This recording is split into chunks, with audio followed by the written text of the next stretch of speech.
এই ক্লাসের মধ্যে একমাত্র হাবলুই ইন্টেলিজেন্ট ছাত্র। হাবলুই একমাত্র এখানে পড়াশোনা করতে আসে, আর তোরা তো সবাই পায়খানা প্রস্রাব করতে আসিস। আমরা কি কেউ ইন্টেলিজেন্ট না? না, হাবলু ছাড়া আর কেউ তোরা ইন্টেলিজেন্ট না। ঠিক আছে স্যার, হাবলু যখন এত ইন্টেলিজেন্ট, তাহলে হাবলুকে আমরা এবার প্রশ্ন করে দেখি হাবলু কেমন অ্যান্সার দিতে পারে। যদি ও আমাদের প্রশ্নের সব ঠিকঠাক অ্যান্সার দিতে পারে, তাহলেই বুঝবো হাবলু আমাদের থেকে ইন্টেলিজেন্ট। হ্যাঁ স্যার, ফেলু ভাই ঠিকই বলেছে। হাবলু যদি আমাদের কোশ্চেনের অ্যান্সার দিতে পারে, তাহলেই ওকে আমরা ইন্টেলিজেন্ট ভাববো। নে, তোরা কি কোশ্চেন করবি কর। হাবলু বাবা, দে তো ওদের সবার মুখে একদম ঝামা ঘষে। আপনি একদম চিন্তা করবেন না স্যার, ওরা আমার কাছে বাচ্চা ছেলে, ওরা যাই প্রশ্ন করুক না কেন আমি সব প্রশ্নের অ্যান্সার দিয়ে দেব। নে, তোরা কে কি প্রশ্ন করবি কর। আগে আমি করছি। হাবলু বলতো, আকবর মারা যাওয়ার আগে কে সম্রাট ছিল বটে? আকবর মারা যাবার আগে আকবরই সম্রাট ছিল। সত্যিই তো, ছেলেটা তো খুব ইন্টেলিজেন্ট বটে। লেবু তুই চুপ কর, আমি হাবলুকে কোশ্চেন করছি। হাবলু বলতো, 225-এর সাথে 5 যোগ করে 10 বিয়োগ করে 15 গুণ করে 20 ভাগ করে কত পড়ে থাকবে?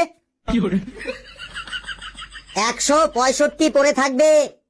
সাব্বাস হাবলু, সাব্বাস। নে, এবার বলতো 5400-কে 12 দিয়ে ভাগ করে 13 দিয়ে গুণ করে 14 দিয়ে বিয়োগ করে 15 যোগ করলে কত হবে? 5842 হবে। কি ঠিক বললাম তো? হ্যাঁ ঠিক বলেছিস। সাব্বাস হাবলু, সাব্বাস।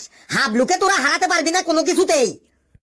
নে, এবার বল, তুই 293 টাকা নিয়ে মেলায় গেলি, 20 টাকার নাকরদোলা খেলি, 25 টাকার এগরোল খেলি, 30 টাকার ফুচকা খেলি, 15 টাকা দিয়ে জাদু খেলা দেখলি, তারপরে 57 টাকা মেলাতে কুড়িয়ে পেলি, তারপরে বাড়ি আসার সময় তোর ভাইয়ের জন্য 5 টাকার গজা কিনে নিলি, তারপরে রাস্তায় আস্তে আস্তে তোর প্যান্টের পকেটের ফুটো দিয়ে 11 টাকা রাস্তায় পড়ে গেল। তোর কাছে এবার কত টাকা থাকবে?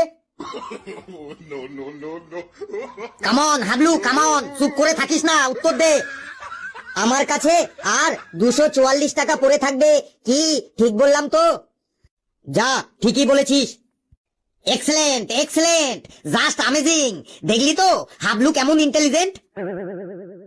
নে হাবলু, এবার আমি তোকে কোশ্চেন করছি, দেখি তুই কত ইন্টেলিজেন্ট। নে, কি কোশ্চেন করবি তাড়াতাড়ি কর। বলতো, একটা ট্রেন যদি ঘন্টায় 200 কিলোমিটার বেগে ছোটে, তাহলে সেই ট্রেনটার ড্রাইভারের নাম কি? এ আবার কেমন প্রশ্ন? ট্রেনের গতিবেগ দেখে কি কখনো ড্রাইভারের নাম বলা যায়? এই জানে না, জানে না, ড্রাইভারের নাম জানে না। স্যার দেখলেন তো, আপনি বললেন হাবলু সব জানে, দেখুন ট্রেনের ড্রাইভারটার নাম বলতে পারছে না।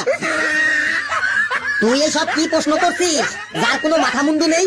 ভালো করে প্রশ্ন কর, দেখ হাবলু পারে।